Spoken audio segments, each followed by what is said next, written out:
Hey YouTubers, this is me again. I got another fun, exciting day planned for my Scion. Today we're going to replace the front wheel bearing. Got 160,000 miles on it. You got to take this off. That means you're going to need a 30 millimeter. See that 30 millimeter big breaker bar, and to get this nut off. And it's a 12-point nut, and you're gonna need a deep socket because of the length of this right here. So get yourself a deep socket, 30 millimeter, and you'll be on step one. Okay, next remove your tire. Take out your caliper bolts, which are these two bolts that go on the back of here. And I hang my caliper, as you can see the trick there, a couple zip ties, hang it right off that spring, so there's no tension on this right here, and it just kind of hangs free.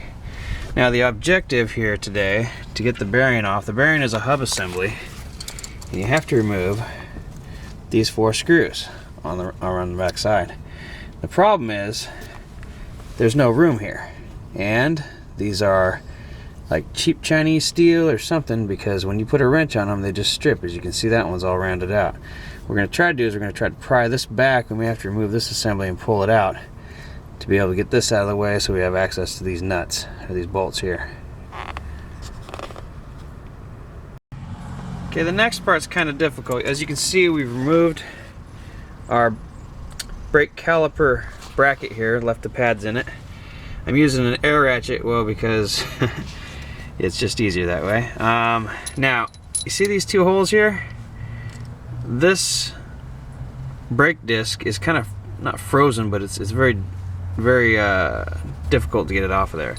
So what you got to do is you can find yourself a couple bolts that match these 2 threaded holes, and you screw those in, and it pops this this disc off. So we're gonna do that real quick. After you get the bolts in, it's just a matter of taking your wrench and wrenching these off. See, just wrench these off, and what's gonna do is it's gonna pull that brake disc right off. See that? How it's pulling it out right there? And just like that, and it comes right off. You don't want to beat on this or beat on the hub assembly. You just want to put these 2 bolts in. I'm not sure what size they are, but try it. They're metric, and you just want to try a bunch of them until you get the right one, and it just comes right off, you know? Just like that, you know? Anyways, okay, after analyzing what they've done here, you can see I got this bolt loose, but it's not going to do any good because it doesn't have clearance to come out. Now you look down here at this lower arm, and I've seen this before where you have to pop this lower thing, but they've got 2 pin bolts here and here, and a back screwing one there. And what it looks like you got to do is you've got to compress the strut and undo the bolts up at top after you compress the strut, and then you can undo these nuts and bolts down here, swing the arm out, push this back in, which will give you your clearance to get to your bolts here. That's what it looks like they want you to do. And once again, thank you, Japanese engineering has made it impossible for normal people to work on this stuff. So now I gotta go rent a strut compressor. Okay, at this point we have installed the McPherson strut compressors. That one wouldn't fit up inside that hole, so it's just like that. And as you can probably, maybe, I don't know, see right there. See how that spring is kind of lifted up? You can see that dirt mark on the inside ring there. That means I've compressed this side enough to bring the spring up and bring the tension off the assembly. Now on the bottom side here, the Japanese finally have done something that I really like, which is they have made it so that this arm that it sits on is nice and loose. As you can see, it moves quite easily. This is a pickle fork. If you don't have one, go buy one. They're like 35 bucks. They're totally useful. These little nuts hold those 2 big bolts on right there and right there, and then there's a big screw thing that goes through that hole right there and holds that all on. So now we're going to go to the next step, which is to remove all the stuff again and One more shot of the strut, how it should look when it's compressed all the way. We only have to do 2 on one side all the way on, and then 3 spring rings on that side. And if you've got a better strut compressor, great, but that was the one they rented me, so yeah, going on to the next step.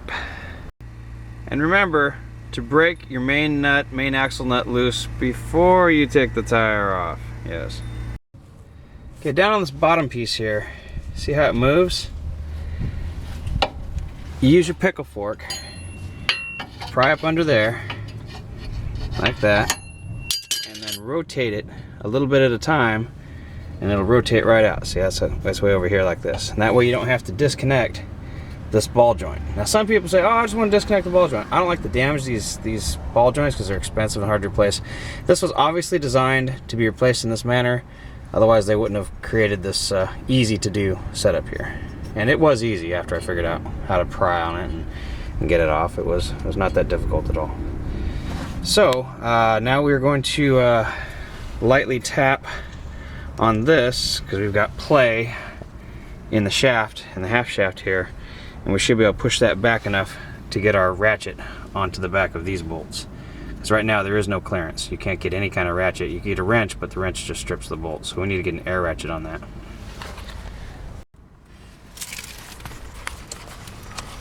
As you can see, I have freed up the central shaft, the drive shaft. So I did that by using that size hammer, and while the assembly is taken apart, pulling it out a bit and smacking it with the hammer. That gives it room to go back in. As you can see, it can move freely, and I have room to put my tools on and get those bolts off in the back, which I'm gonna do. Okay, as you see, we have now removed the bearing. Yes, and it sits on a seat here into here, and you have to basically beat on it from the back, ding ding ding, and then over here hit it back, ding ding ding ding ding ding, and eventually it'll just fall off, and you don't want it anyways, and you don't care about it, so it's just gonna get beat off this hub thing here. Just knock it off. Don't hit straight down. I broke a few screwdrivers trying to pry it out. It doesn't pry. You just need to hit it from the back side with a hammer, ding ding ding ding, and it'll eventually just fall out. Okay, next I've noticed that there's a bunch of like rust flakes, and so I'm going to take my Dremel and I'm going to go in here and I'm going to clean out all this rust flake, because the new bearing is machined to tolerance, and I think that this stuff is definitely going to get in the way, and I don't want to have to beat on the new bearing to get it in there. Okay, as you can see, I have cleaned up the bearing seat where it's going to seat, and now I'm going to install the new bearing and use the bolts to suck that bearing into that flange. Okay, there was a rust lip that was sticking out back here that needs to be removed, or it interferes or will hit the other bearing. It could hit the seal on the other bearing and knock the bearing seal out on the new bearing. So you need to hit that with your Dremel too and knock all that down. So it's, I mean, you can see the pit marks that were left behind, but it was that wasn't just grease back there, that was like a rust ridge. It was metal, so it needs to be removed. Otherwise it could be a problem. When you suck this bearing down, it could just go and punch right through your bearing seal. So I would take that off as well. And as you can see, my my bearing seat is nice and clean now, no junky rust, and we're ready to put on the bearing. Officially this time. Okay, when I was putting this toe piece back in, I figured out a great trick. You can stick your pickle fork in that bottom plate. Gives you lots of leverage, so you can get that first bolt to drop in the hole. That's a lot better than having to step on it and maybe drop the car off the jack or something like that. So that's great. All you really have to do is get that first bolt seated in its hole, like that, and then the rest of it's pretty easy. Okay, look at that, YouTubers. We got that bearing on there. We've tightened up all these bolts here with a big 1/2 inch breaker bar. we got this bottom assembly reassembled there, and that was actually a lot easier than I thought it was going to be. So I know why they did this, so you can actually change this bearing out without having to pop that knuckle, which you don't want to do because that just breaks them. All right, we're going to decompress that McPherson strut compressor and decompress the spring, and we will be back in business, back on the road. Okay, one more shot of how far we had to compress that spring up to get the tension off of this strut. That is a bunch. So 3 on this side, only 2 just to hold the spring in check. We've now got our brake caliper, disc. We're gonna put the tire on before we try to tighten down that nut because we don't want to break anything in the linkage assembly and the transmission there. Alright, we got everything put back together, tightened up. We didn't have to mess with that sensor right there at all, which is good because you don't want to have to play with things and remove things that you don't have to do. If it ain't broke, don't fix it. Alright, so we did though. We replaced the bearing, and now we're going to put the wheel back on, and we're done. Okay, we've encountered another problem. As we're starting to loosen this, that arm there starts walking. So now I got to hold my pickle fork here to keep that shaft where it is, so it drops that spring down into its socket, which you can see on the bottom there. It's supposed to be right there. So I got to hold that in place while I decompress this strut compressor, and that way it doesn't walk into the wrong location. We want that to seat back into that nice little socket there, and it was just walking all the way into the back there, and of course that's wrong. So make sure to hold that like that if you're going to when you decompress it, otherwise it walks. You can see where it's walking right there on the edge of the threads. Okay, YouTubers, it's all back together now. As you can see, I've dimpled my nut and everything is back the way it's supposed to be. The new hub is there. It's going to be a softer ride. It was making a kind of a howling, growling sound when I went to the right. So the right one's probably bad, and then I was making a howling, growling when I went to the left. So the left one's probably bad too. But I got 160,000 miles out of the original bearings, and of course now they've been replaced.